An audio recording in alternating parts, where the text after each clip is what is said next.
Olá, Agatha, e olá, inscritos do canal Uivos. Eu tenho um relato curioso e inusitado para compartilhar com quem realmente acredita que existe lobisomens. Eu me chamo Márcia e esse caso aconteceu com minha tia-avó, a finada Dona Griselda. Tudo aconteceu em Serra Talhada, no Pernambuco, na década de 50, onde a família da minha avó e tia-avó moravam.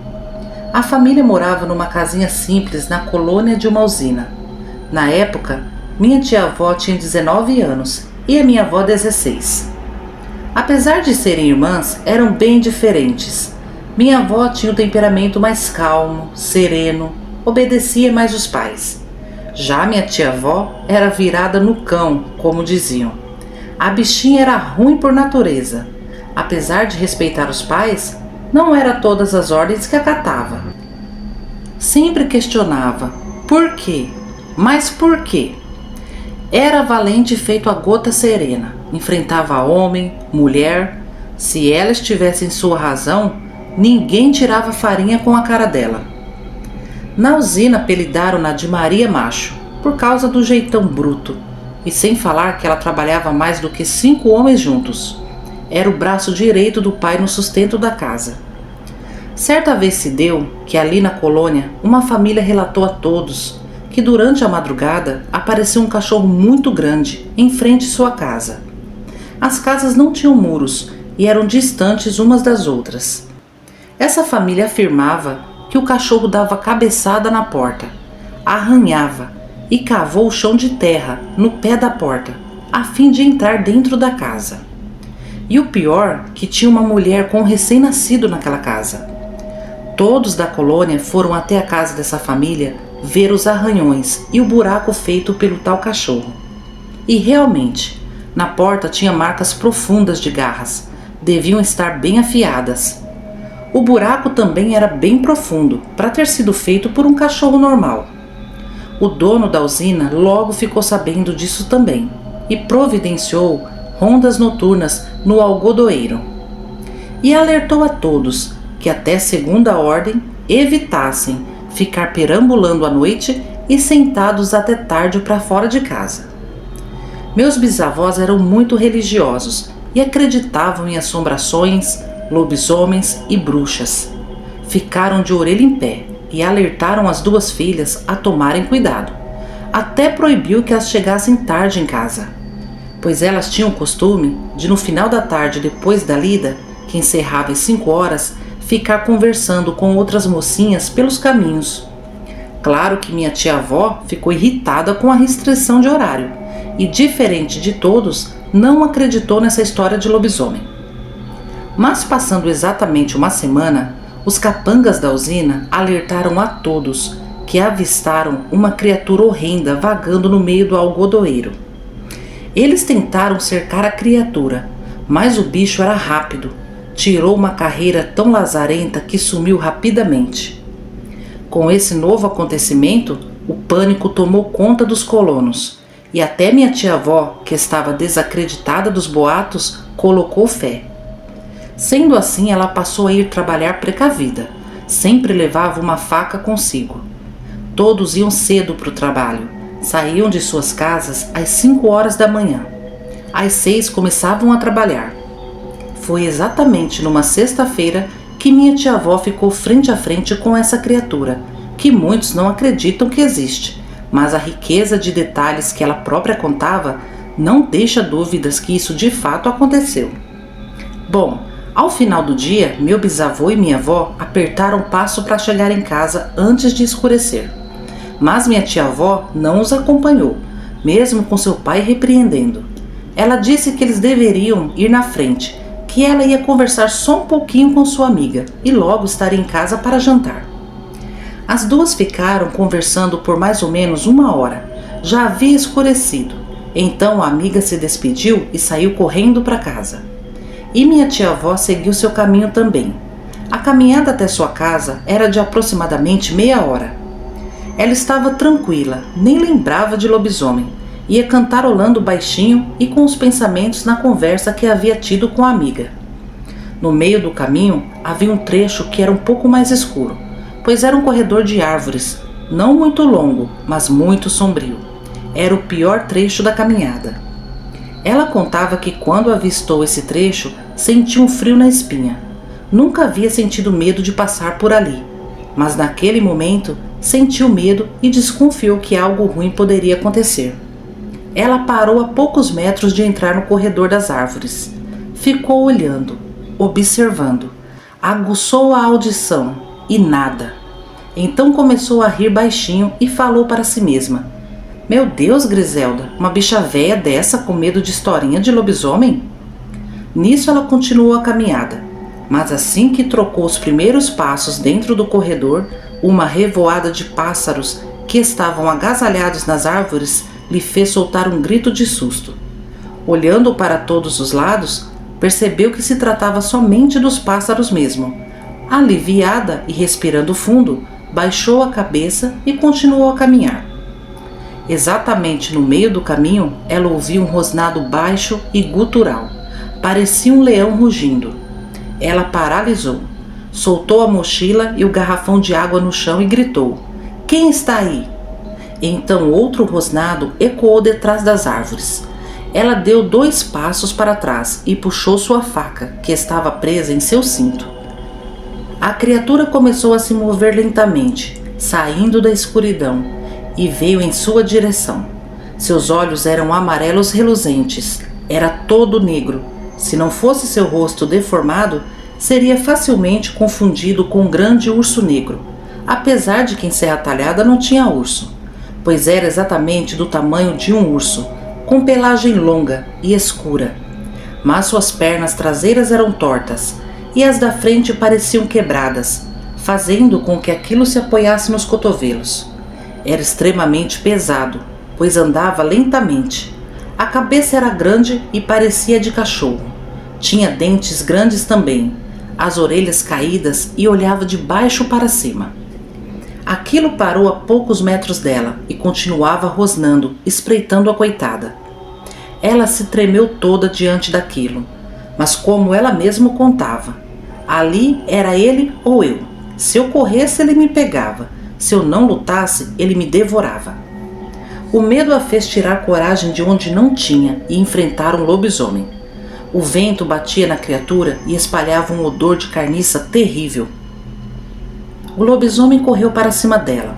Ela desviou dele. Ele deu meia volta e veio para cima igual um boi bravo.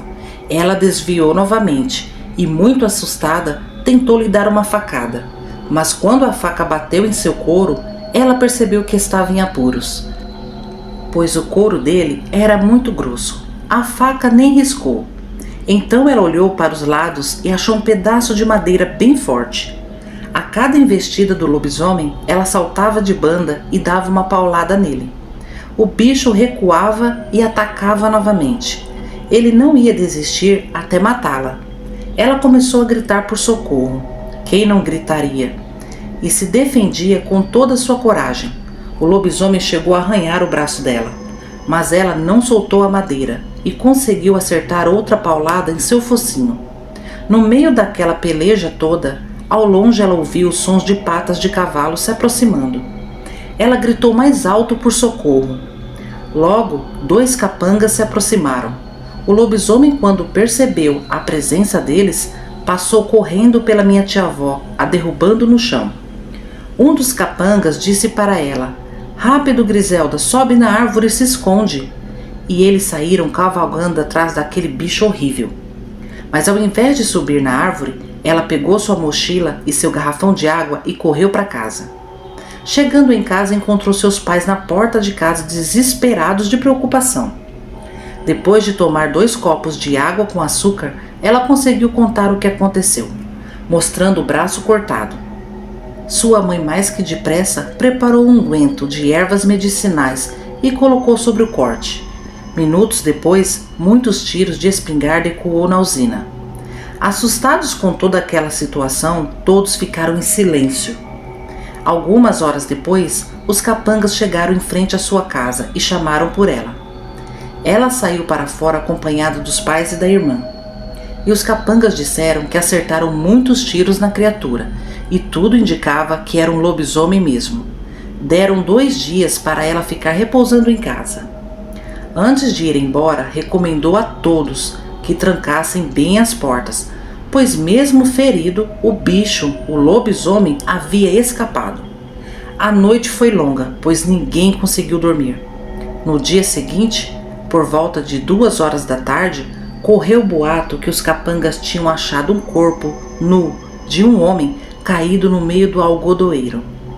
Tudo indicava que era aquele desconhecido que virava lobisomem e estava aterrorizando a usina. Alguns curiosos foram lá ver e contaram para minha tia-avó que o corpo tinha vários furos de balas e hematomas de pauladas. Inclusive, o queixo do homem estava quebrado e tinha lascas de madeira em sua boca e seu queixo. Minha tia-avó, que já tinha fama de Maria Macho naquele local, ficou até mais conhecida. Uns tiravam sarro, desacreditando que uma moça enfrentou um lobisomem.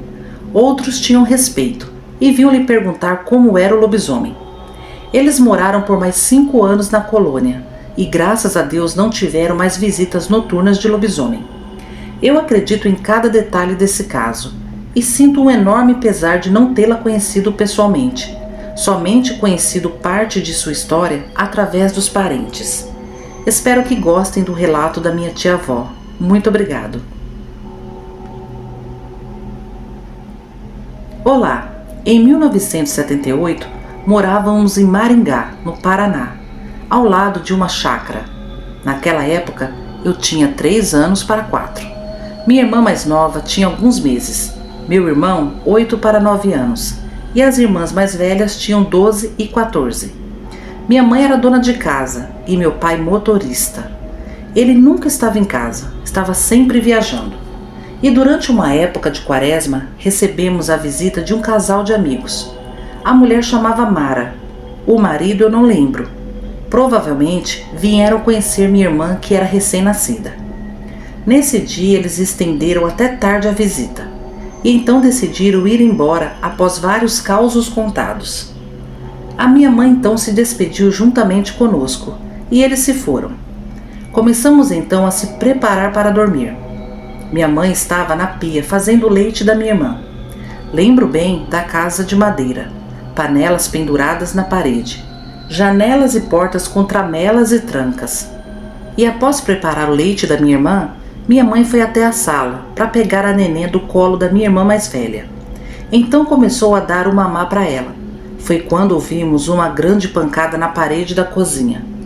As panelas tremeram e todo mundo se assustou. Minha irmã mais velha falou: "Nossa, o que é isso?" E as pancadas se repetiram por 1, 2, 3 vezes. Então as panelas começaram a cair ao chão. Minha irmã falou: "Deve ser o pai assustando a gente." Então foi logo correndo para abrir a janela. Mas minha mãe passou a neném para outra irmã minha, e antes que ela abrisse a janela, minha mãe a empurrou e disse: "Você é louca, menina?" E as pancadas continuaram, e todos nós morrendo de medo. Então começamos a ouvir pancadas na porta também, e que alternava com barulhos de arranhões, e também tentava cavar o chão embaixo da porta. Isso durou uma eternidade. Ouvíamos os passos do lado de fora e uma respiração alta. Aquilo rosnava como se fosse um cachorro grande, sei lá, talvez um lobo, alguma coisa assim. Isso demorou muito para parar. A coisa ia para a janela e minha mãe acompanhava para segurar as tramelas e as trancas. A coisa ia para a porta e minha mãe também corria e escorava para não cair o trinco e as trancas não abrirem. Minha mãe disse: "Vão todos para debaixo da cama, tampem os ouvidos e não façam barulho." Graças a Deus e a minha mãe, aquilo não conseguiu entrar. Demorou, mas enfim desistiu. No outro dia cedo, quando abrimos a porta, vimos as janelas e a porta com arranhões. Tinha também marcas de unhas que tentaram cavar embaixo da porta para entrar. Já tinha um pequeno buraco, mas o chão era duro. Um detalhe é que todos que ouviram esse caos nosso dizem que isso, sei lá o que, apareceu por lá, porque minha irmã mais nova não era batizada ainda. Eu só sei que isso foi muito tenso e me marcou por toda a vida. E hoje, mesmo depois de adultos, conversamos sobre o acontecido. E mesmo depois de todos nós Já bem maduros, eu com praticamente 50 anos, nunca ouvi minha mãe sorrir ao contar isso ou dizer que foi uma brincadeira de alguém, ou até que isso nunca aconteceu.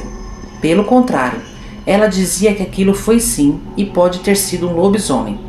Não fomos os únicos a passar por coisa parecida. Naquela época era bem comum os causos ecoarem na vizinhança. Nunca saberemos o que era, mas não era nada normal. Existe alguma coisa concreta, mas para muitos ainda é somente um mito. Boa noite a todos.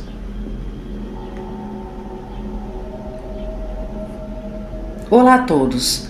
Esse relato quem me contou foi minha avó, quando eu era pequeno. Foi uma das primeiras histórias de lobisomem que ouvi. Eu tinha por volta de 8 anos. Na época do ocorrido, ela e meu avô moravam em Rinópolis, São Paulo, em uma fazenda no bairro da Cascata.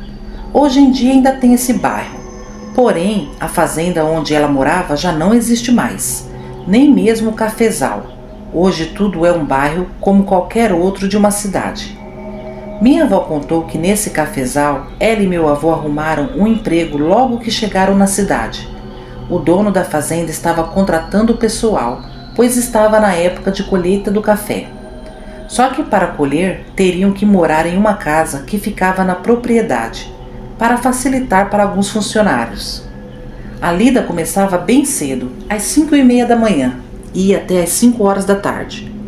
O patrão sempre advertia os funcionários para não ficarem até escurecer no cafezal, pois estavam desconfiados de haver algum animal perigoso por ali, pois vários animais foram encontrados mortos dentro do cafezal. Vários cães, algumas galinhas e até mesmo cavalos e gados foram atacados e mortos. Então a orientação era de voltar sempre às 5 horas e não voltar mais lá. Mas teve um dia que meu avô e o patrão foram até a fazenda vizinha ajudar a recolher o gado, já que os 2 peões que trabalhavam na fazenda estavam passando mal e não tiveram condições de trabalhar. Então o vizinho, como era muito amigo do patrão do meu avô, pediu ajuda para pegar o gado e fecharem o cercado. Demorou muito para reunir o gado e logo anoiteceu. Meu avô e o patrão ficaram conversando e por volta da 00:30 falaram que iam embora. O dono do sítio então lhes emprestou 2 faroletes e os 2 voltaram para casa. O caminho era uma escuridão só. Os faroletes ajudavam a iluminar o caminho. Nisso, o patrão teve a ideia de cortarem caminho pelo cafezal. Meu avô disse para não irem, pois ele mesmo tinha advertido para não ficarem até escurecer lá. Mas ele disse estar armado e com a lanterna. A um certo ponto do cafezal, meu avô e o patrão começaram a sentir um odor bem forte, parecendo de animal morto. Eles resolveram olhar mais um pouco, para ver se achavam de onde vinha. Olharam de um lado ao outro e nada, nem sinal. Até que meu avô viu um volume grande no chão, próximo a eles. Ao iluminar, notaram que era um cavalo morto e se aproximaram para olhar melhor. Nisso, ouviram como se tivesse algum animal grande correndo entre os pés de café e o odor ficou mais forte. Meu avô então puxou o patrão e disse para saírem dali imediatamente. Nisso, ouviram alguns passos um pouco mais longe deles, seguido de rosnados. Meu avô apontou a lanterna na direção dos passos e viram um animal que de início pensaram se tratar de um dos cães do vizinho, pois ele tinha um cão de raça grande, mas o animal que vinha em sua direção se pôs em pé, caminhando como um ser humano e rosnando com dentes à mostras e em posição de ataque. Meu avô e o patrão começaram a correr e aquilo os perseguia, sem dar trégua, rosnando muito e em certos momentos meu avô olhava para trás e o animal estava correndo em 4 patas e em outras ele corria como se fosse um humano. Nisso o patrão se lembrou de estar armado, então puxou seu 38 da cintura e mirou no animal, desferindo alguns tiros, mesmo tremendo e apavorado. Com a imagem desse animal vindo em sua direção, o patrão conseguiu acertar um tiro no ombro do animal, que urrou de dor, e para a surpresa do meu avô e do patrão, o animal colocou uma das mãos sobre a ferida e os encarou, dessa vez com ódio em seus olhos, e seus olhos eram amarelos e penetrantes.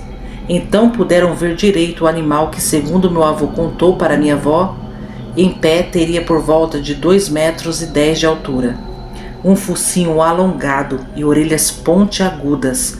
O animal, então, cobrindo a ferida com as mãos, ainda deu 2 passos em suas direções, mas parou, olhou bem os dois e virou de costas, e saiu em disparada pelo cafezal urrando de dor, e desapareceu na escuridão.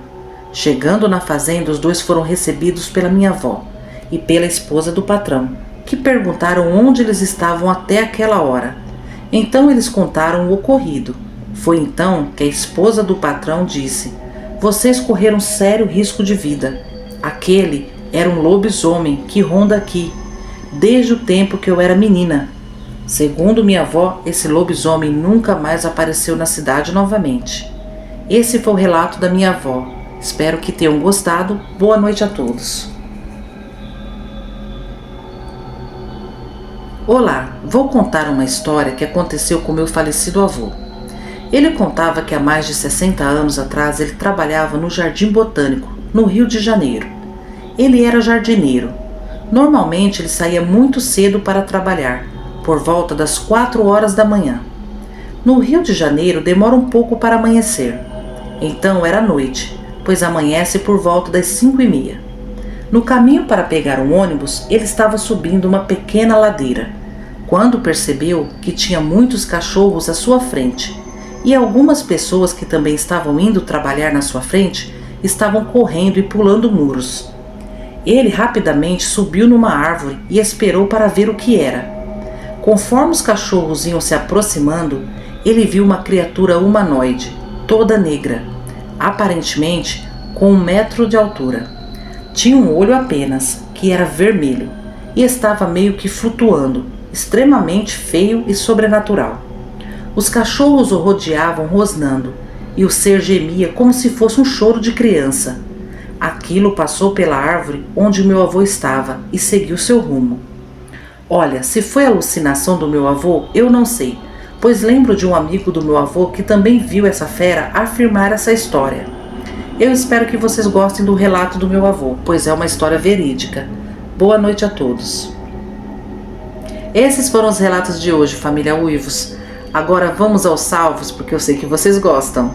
Eu mando um salve todo carinhoso para o Dylan, Camila Urana, Silvio Lemes, Rosângela Mendonça, Marcos Queiroz, Carlos Marques, Júlio César Silva, Rosimeire Ramos, Márcia Teles, Fernando Rodrigues, Néia Oliveira, Rosilda Pereira, Ailton Marinho, Miriana, José Carlos, Marcelo Stredman, Emerson Tadeu, Melissa Tavares, Jesse, Elisandra Cruz, Luciana Mendes, Jorge Capella, João Vitor Pereira, Nádia Loureiro, Richarlison Sena, Nina Mandelli, Mari Maria, Simone Lima, Eliana Nascimento e Fábio Barros. Gente, muito obrigado pelos comentários, eu leio todos e respondo também. Se eu não citei seu nome hoje, no próximo vídeo terá mais salves, ok? Peço a vocês que ainda não se inscreveram, que se inscrevam no canal, venham fazer parte da família Uivos. Família, eu continuo contando com vocês nos comentários, nos likes, nos compartilhamentos. Ajuda muito o canal a ter relevância aqui na plataforma. Meu muito obrigado a todos vocês, de coração, tá? Um forte abraço e até sexta-feira.